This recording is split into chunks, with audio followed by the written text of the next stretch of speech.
She appeared from the shadows during James Brown's most vulnerable moment on stage. And when the spotlight caught her face, the godfather of soul stopped moving completely. The woman's identity would explain why James screamed the way he did, why he dropped to his knees night after night, and why he worked harder than any man in show business. It was April 5th, 1968. Exactly one day after Martin Luther King Jr. was assassinated, and Boston was burning. James Brown was at Boston Garden, facing the most important performance of his life. The city was on the edge of exploding into riots like so many other American cities that night. 25,000 people packed into the arena, and outside, thousands more waited in streets filled with rage and grief. Boston's mayor had made a desperate decision to broadcast James's concert live on television, hoping the godfather of soul could keep the city from tearing itself apart. No pressure. Just save an entire city with your music. James had agreed to perform for free. But as he stood backstage at Boston Garden, listening to the angry roar of the crowd, he felt something he rarely experienced. Fear. Not fear of the audience, but fear that his music wouldn't be enough tonight. Fear that nothing would be enough on the night after they killed Dr. King. The weight of Black America's grief was pressing down on his shoulders, and for once, James Brown wasn't sure he could carry it. To understand what happened that night in Boston, you need to understand where James Brown came from. Born on May 3, 1933, in Barnwell, South Carolina, James entered a world that didn't want him. Poverty wasn't just a condition in Barnwell, it was a way of life. His family lived in a one-room shack with no electricity and no running water. But James could have handled the poverty. What he couldn't handle was what happened when he was 4 years old. His mother left, just walked out one day and never came back. No explanation, no goodbye, just gone. James woke up one morning, and the woman who gave him life had vanished like smoke. His father, working whatever jobs he could find, couldn't take care of a 4-year-old alone.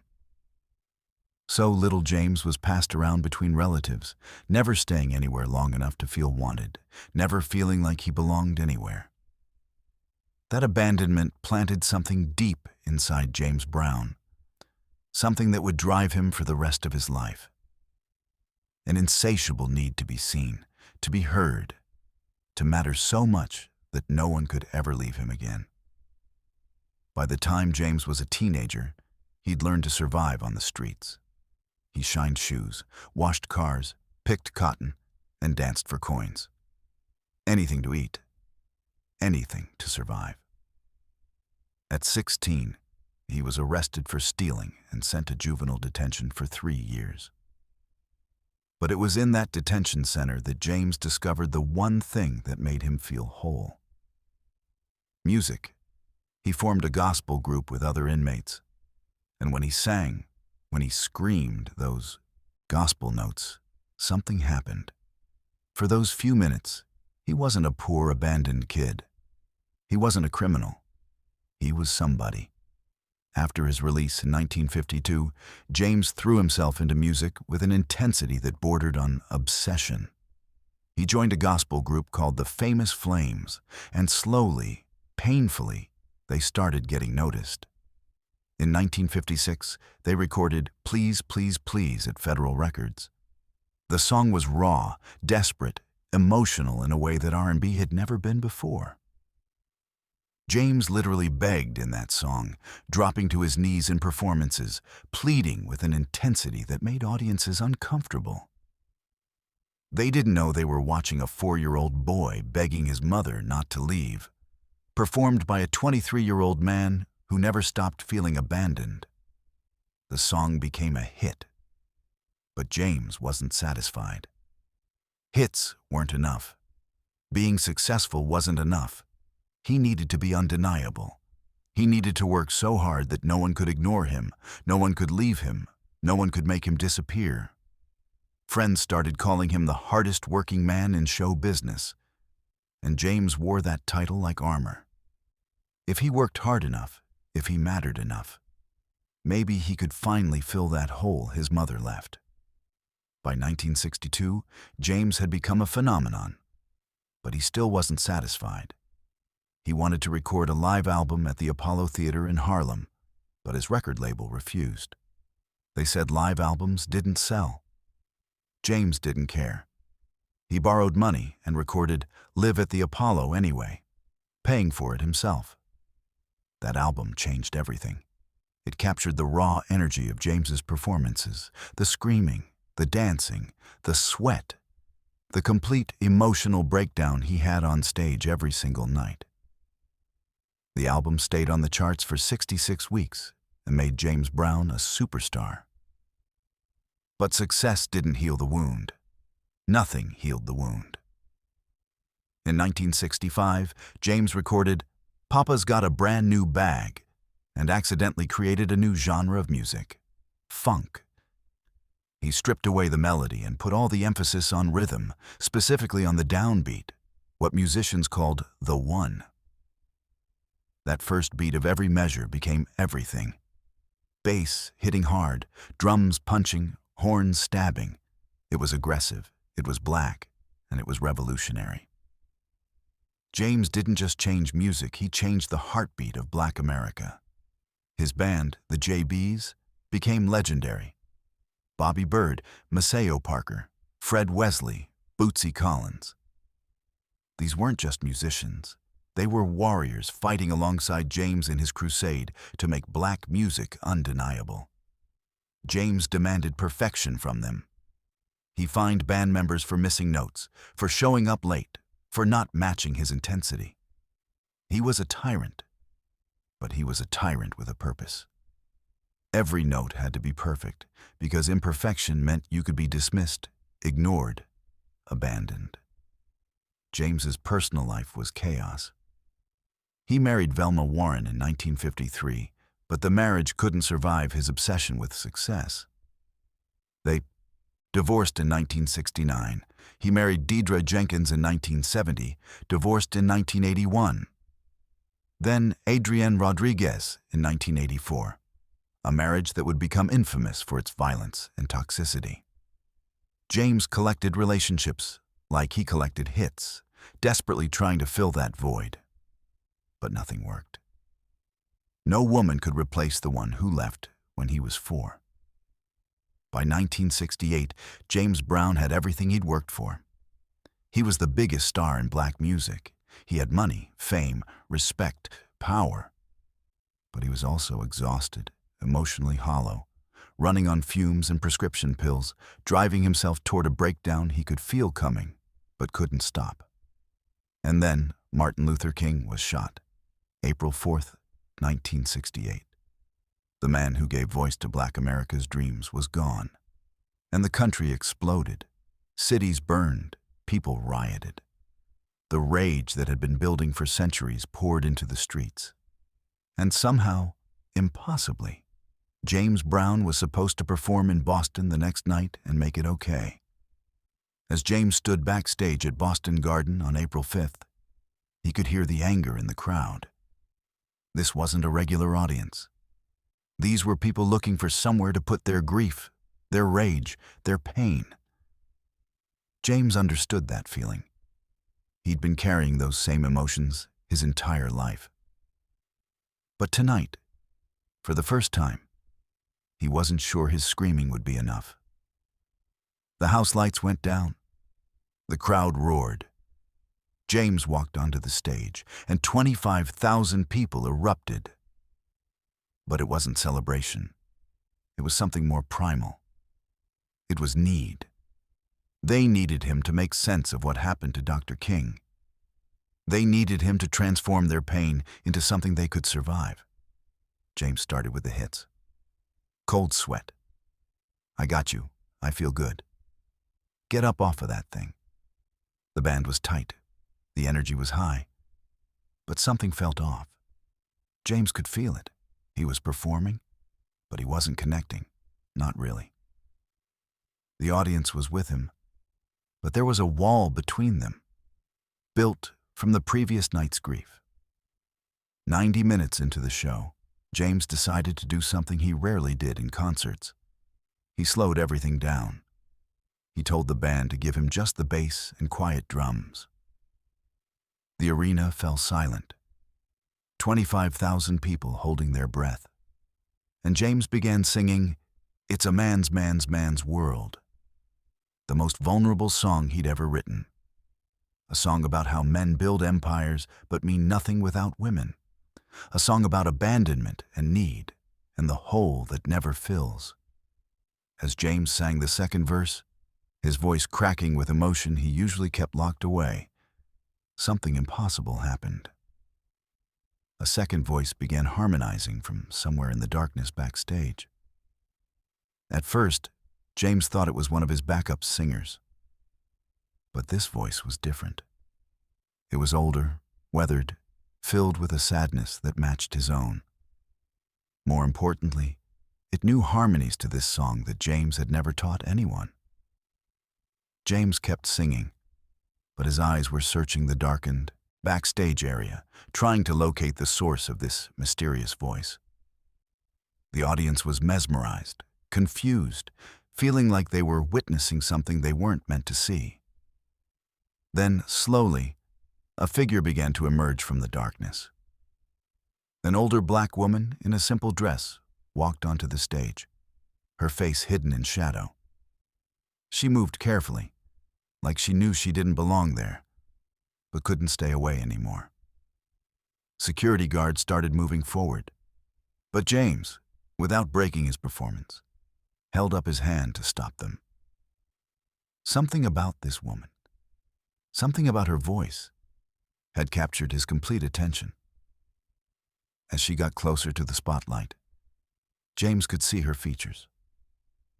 She was in her late 50s, with gray hair and eyes that seemed familiar in a way that made his heart start pounding. When the woman stepped fully into the spotlight, something unprecedented happened. James Brown, the godfather of soul, the hardest working man in show business, the man who never stopped moving on stage, stopped completely. His mouth opened, but no sound came out. His legs, which had danced for hours, went rigid. He stared at this woman like he was seeing a ghost, because in a way, he was. The woman continued singing, her voice filling the arena with emotion so raw that people in the audience started crying without knowing why. For about 30 seconds, James just stared, his entire body trembling. Then, in a voice barely above a whisper but picked up by his microphone, he said one word. "Mama?"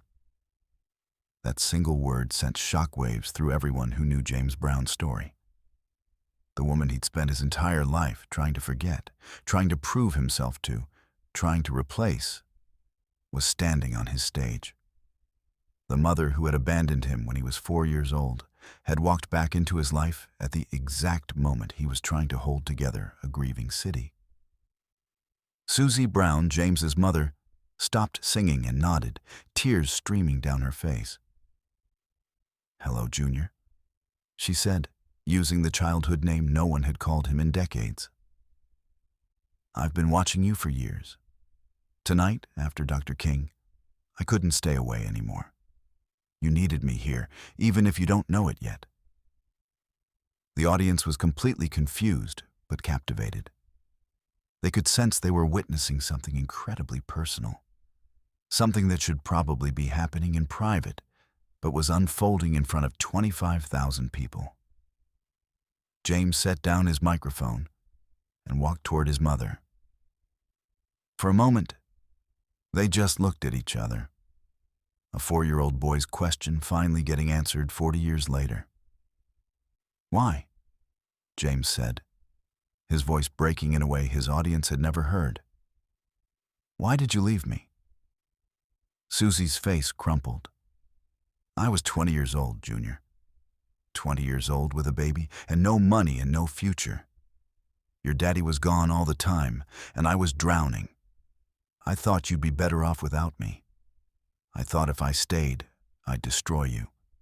So I left, thinking it was the kindest thing I could do. She paused, crying openly now.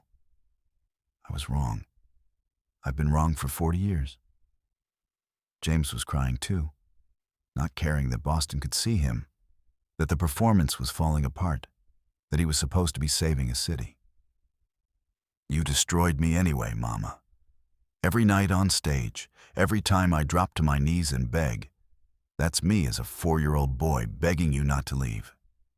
Every time I scream, that's me screaming for you to come back. My whole life has been me trying to matter enough that you'd regret leaving. The arena was dead silent. 25,000 people watching a wound that was 4 decades old finally being opened and examined in the light. Susie reached out and touched her son's face, the first time she'd touched him since he was 4.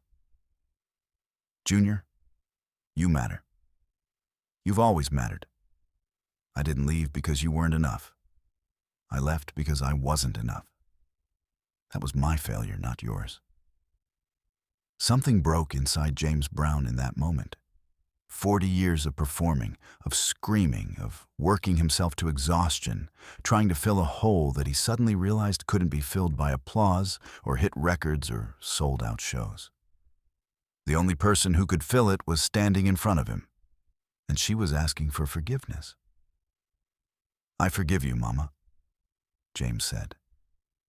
And as those words left his mouth, something lifted. The weight he'd been carrying his entire life didn't disappear, but it shifted, became bearable. For the first time since he was 4 years old, James Brown felt like maybe he was enough just as he was. Mother and son embraced on stage, and the audience erupted. Not with the wild energy of a concert, but with something deeper. Relief, catharsis, hope.